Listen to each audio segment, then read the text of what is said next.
The Evil Dead. I know nothing about it. I wanted to figure out why it has such a cult following. And to be honest, I don't really get why. I was very tough for me to figure out the tone. And then before I knew it, a lady was being by a tree. This movie was meh.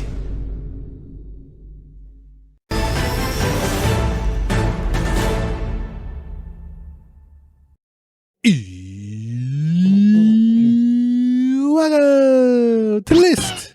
This is a show where we pluck out a name of our all-time watch list, watch it and view it for your viewing pleasure. I'm your host, Enterprises. With me as sometimes my ghostly friend, Felix. The title we are scratching off the list today is 1981 Sam Raimi's The Evil Dead. 5 friends travel to a cabin in the woods where they unknowingly release flesh-possessing demons. That simple. It's the early 80s. What else do you need? Nothing. This is a young baby Bruce Campbell. I don't know if he was in anything before this. No, that was their feature debut. Both of them. And they were and they were young. Sam Raimi was turning 20 when they were filming the movie, so they were BBs.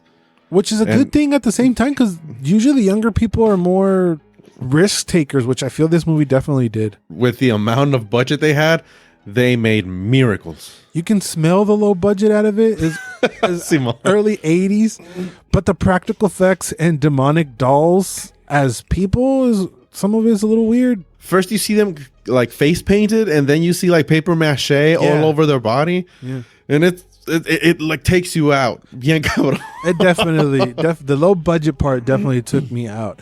But going in, I was trying to figure out, is this going to be an Ash movie? Is this just about the 4 people? Have you seen this before this? Yeah, I've seen the first 2 movies before.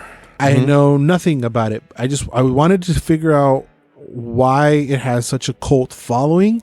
And to be honest, I don't really get why. They made movies, Sam Raimi and Bruce Campbell, they made movies just for fun. And this was like their big budget, quote unquote, debut. They were asking for some amount of money. They just got like half of it. Of course. And they had to scrape the bottom of the barrel to make the production, which was hell, by the way. This movie takes place in a cabin, right? Yeah. So this was an abandoned cabin. Ooh. 13 people in total were working on this movie, and they all lived in a cabin with no heating, no plumbing, in the middle of nowhere. Nice. And by the end, they were burning furniture to stay warm. Oh my God. That was the level of decadence that was surrounding this movie. And there was so many accidents. There's a scene where some hands pop out of the floor and they grab Bruce. Yeah. And there's like a trickle of blood. They're running. That's his blood. Oh. Turns out the guy with the hands scraped his face and opened his face up. Not the pretty face. That square jawline way. Oh my God. But he's also kind of weird looking, isn't he? But like his chin is very wide. Yeah. He's got a particular face, but I also feel that it fits this universe perfectly. Oh yeah, because he was the best face to look at out of Raimi and him. But no, between Bruce and the other guy, Bruce was the most handsome of them. Yeah. A rugged handsomeness to him. I think that's why it fits. I also like that his name is Ashley. Yeah, it's such an unconventional name for a horror movie guy. Because it's not tough at all. But then you shorten it, Ash. Ash is pretty dope. That's pretty dope. I was trying to figure out what the tone of the movie is. Again, I went in blind. I had never seen any Evil Dead before, and it was I was trying to figure out: are we going to be spooked out? Is it goofy, or as we say, is it mamon?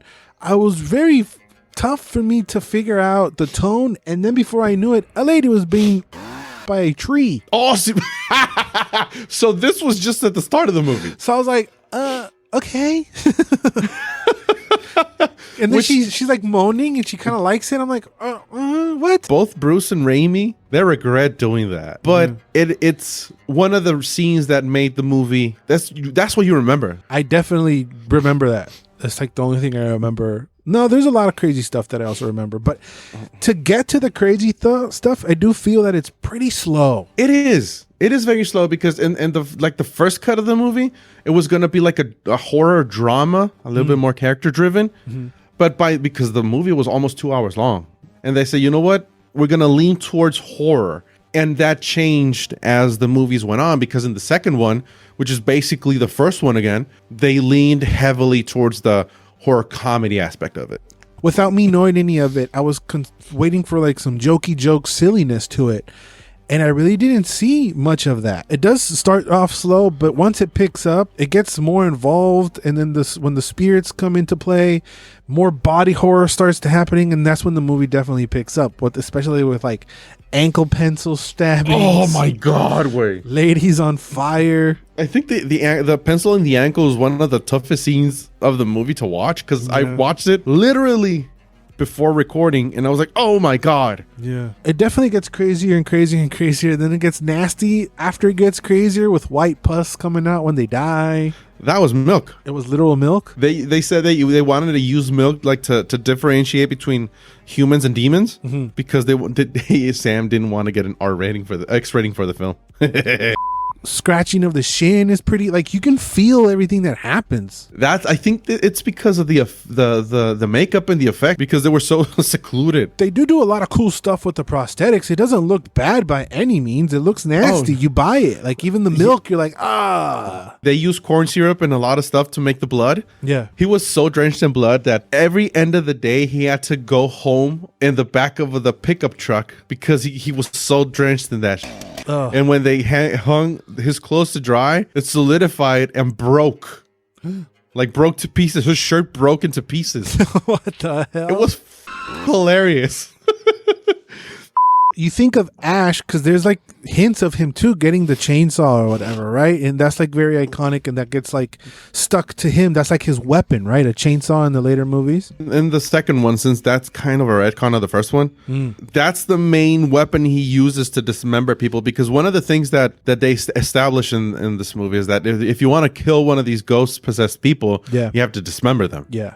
And which is pretty hardcore for a movie in the 80s. Yeah, but because it's like Ash is like an iconic character, I relate him to a chainsaw. To the chainsaw. What I didn't relate him is him being a gigantic mega puss. It takes him a while just to even grab the chainsaw. I don't think he even uses it at all. What you have to always bear in mind is that these are college kids just trying to have fun. It's just I don't see him as a college kid trying to have fun. I see him like this badass wielding chainsaw man. Bueno, pues that's in the later movies. Right. I just didn't know he was a puss straight up, because he's a puss 80% of the movie. He's running away like he's like a puss, like even more than the other guy and some of the ladies. But I think the when he starts like to grow some balls is when he starts losing his mind. Yeah, they couldn't do a second one because New Line Cinema did not trust Raimi with the second movie. What? Raimi wanted to show this movie to anybody who wanted, or anybody who had the time to watch a movie. He showed it to him. One of them was Stephen King. And they used Stephen King's endorsement to market the movie. Of course. Stephen King helped him raise money to make the second one, and that's why they kind of retconned the story. To kind of like sever ties with New Line Cinema, and they can go off and do their own thing, kind of. Exactly. And it helped them even more, because the second one was such a huge success that it spawned the rest of the movies that came out. Yeah, for being greedy, you lost out on what we know what Evil Dead is today. Maybe this first one isn't really like the gateway drug to the whole Evil Dead's franchise. Because to me, this movie was meh. And I agree with you. It's an okay movie. I'm not saying it's the best movie of the beginning of the 80s, but it sure like paved a way for horror, for a certain kind of horror. This low budget kind of even C-list horror. Yeah, super low, but like what they were able to do with low budget, and then the cool claymation stuff, which claymation was their form of animation back then. How that's still maybe doesn't hold up is the right word, but you buy into it because of what's happening, and it gets nasty. I think what the kicker of the first movie is the nastiness and what the kids go through. There's also the epitome of bros before hoes. I found that funny. They were ready to leave the girls, right?